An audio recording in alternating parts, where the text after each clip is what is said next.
The countdown to the London 2012 Paralympic Games is on, and the Canadian women's wheelchair basketball team is making every second count. For the first time in program history, the team will centralize for 3 months prior to London, at which point the coaching staff must trim the preliminary roster of 14 athletes named in January down to the final 12. Led by some of the top players in the world, the Canadian women's team has built a winning legacy at the Paralympic Games, seizing an unprecedented 3 consecutive Paralympic gold medals and 1 bronze in the 1990s and early 2000s. But following a 5th place finish in 2008, Team Canada has undergone a changing of the guard, both on and off the court. We had a bit of a rough go in 2008,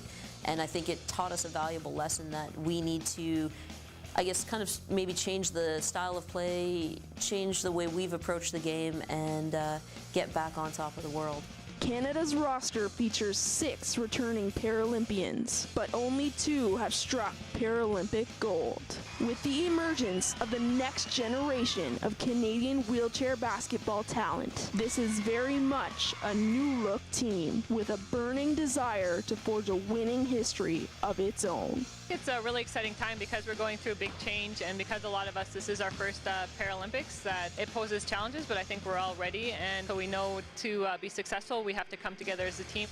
It's exciting to see the new young players coming in. There's fire and there's heart and there's desire to be a part of a program that has history. This team is unique in that we have some veteran players, some brand new rookies, and a couple of players that were actually in Beijing but weren't real impact players at that time that are going to be impact players this year around. 2 of those impact players, Janet McLaughlin and Cindy Ouellette, are amongst the premier players in the world today. They will be ones to watch in London. We have some of the most gifted offensive players who can score from anywhere in the offensive side of the court. We have a player like Janet who can score consistently. We have a player like Cindy who can defend anybody. With a renewed and unwavering sense of commitment to physical and mental preparation, Team Canada is determined to bring its very best game to the world stage this summer.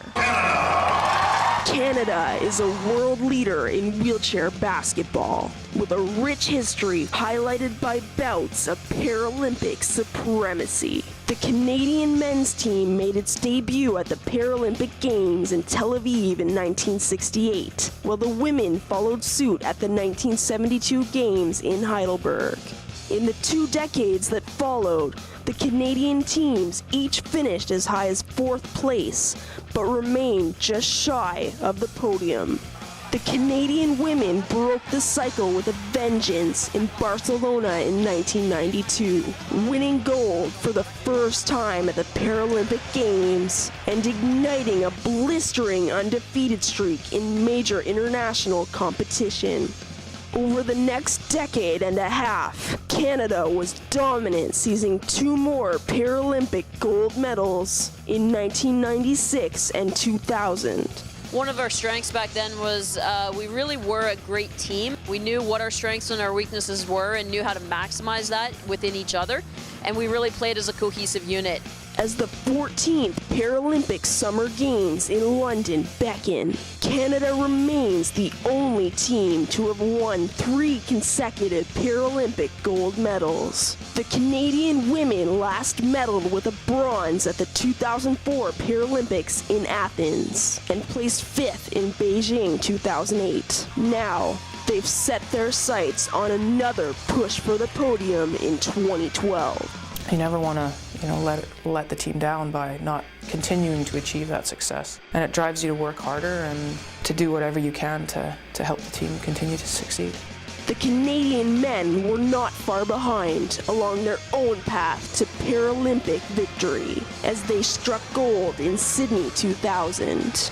That medal there made a lot of history. It was the first gold medal that the Canadian men's team had ever won, and it happened to be gold. There was a lot of hard work that we put into that, and then to repeat that in 2004, everybody's gunning for you. Everyone's bringing their A game, and we did very well in 2004 also bringing back the gold. I think our success stems from a lot of different avenues, and a lot of it has to do with just the people, the support that we've had. We've always had good people in our organization giving the utmost support for the athlete to succeed. The record-tying third straight gold narrowly eluded the team in 2008 as the men took home Paralympic silver. Both the Canadian men's and women's teams look ahead toward London 2012 with one goal in mind: to build upon a winning legacy that has established Team Canada as one of the premier wheelchair basketball programs in the world. Cam Newton is called Superman for a reason, you guys. He has superpowers. Superpowers that turn him into an Olympic gymnast faster than a speeding bullet. With just over a minute left in the third quarter and the game tied at 10, Cam Newton soars over the Texans defense, somersaults through the air, and nearly sticks the landing in the end zone, giving the Panthers the lead and almost earning a perfect score from the Russian judge. And let me tell you, that is not easy. That guy is tough, man. Also earning Newton some artistic points, his keen ability to maintain a smile even while decimating a defense. Truth, justice, and the American way. Cam can do it. Tennessee Titans linebacker Avery Williamson sacked Cam Newton. He felt good about that, so he performed a pretty impressive rendition of Hotline Bling. Not bad. But Cam will not be outdone. Oh no. Late in the fourth quarter, Cam scored a 2-yard rushing touchdown and put on a performance of his own, showing off some sweet moves, including an on-point version of the dab. Williamson, though, not impressed. So what did Cam do? He kept going, because he's Cam freaking Newton, and he is better at pretty much everything than anyone, including dancing and...